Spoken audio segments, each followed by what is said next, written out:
अस्सलाम वालेकुम, कैसे हैं सब लोग। उम्मीद है कि सब बिल्कुल ठीक ठाक होंगे। और आज की रेसिपी है पैनकेक्स की रेसिपी। और ये मैं पैनकेक्स की रेसिपी जो मेरी अपनी रेसिपी है, मैं जिस तरीके से बनाती हूँ वो मैं शेयर करूँगी आप लोगों के साथ। तो मैंने लिया है 1 कप मैदा। ये कप है चाय वाला, आम रूटीन का जो कप है वही मैंने यूज़ किया है। तो 1 कप मैदा लिया है और उसके अंदर मैंने डाला है आधा चाय का चम्मच, तकरीबन आधा ही चाय का चम्मच है बेकिंग पाउडर। और इन दोनों चीज़ों को मैं डाल के पहले इनको अच्छे से मिक्स कर लूँगी। आप चाहें तो बेकिंग पाउडर और मैदे को छलनी में डाल के भी छान सकते हैं, इस तरह भी मिक्स हो जाता है।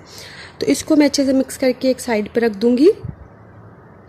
और मैं अब मुझे चाहिए 1 अंडा मैंने लिया है। 1 अंडे के अंदर मैंने 2 चम्मच डाली हैं चीनी के। आप चाहें तो अपने टेस्ट के हिसाब से ज़्यादा चीनी भी कर सकते हैं, डाल सकते हैं। तो इनको मैं अब अंडे को और चीनी को अच्छे से मिक्स कर लूँगी जब तक सारी चीनी मिक्स ना हो जाए अंडे में। और ये मैंने इसको कर लिया है अच्छे से।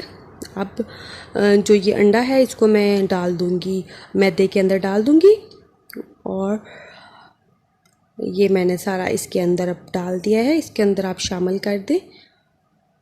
और अब इसके अंदर मैं डालूँगी तकरीबन आधा कप है मेरे पास दूध इसके अंदर मैं ऐड कर दूँगी।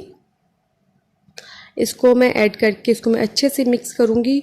और मैं इतना मिक्स करूँगी कि इसके अंदर कोई गुठली ना रह जाए और ये एक मुलायम सा पतला सा पेस्ट बन जाए। और इस पेस्ट को ना तो हमें बहुत ज़्यादा पतला करना है, ना ही बहुत ज़्यादा इसको गाढ़ा रखना है।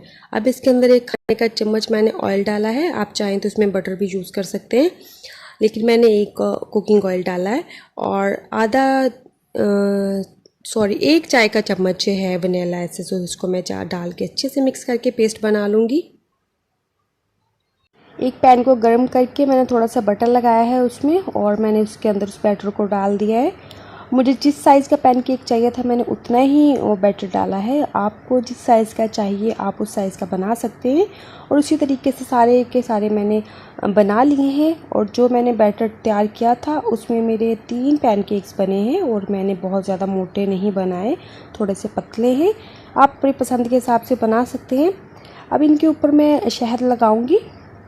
आप चाहे अपनी मर्ज़ी से लगा सकते हैं, ना शहद लगाएं। अगर नहीं लगाना चाहते इसके ऊपर आप बटर भी लगा सकते हैं, अपनी मर्ज़ी के हिसाब से लगा लें। तो मैंने इसके ऊपर शहद लगाया है। अब मैं इसको पीसेस में कट कर लूँगी।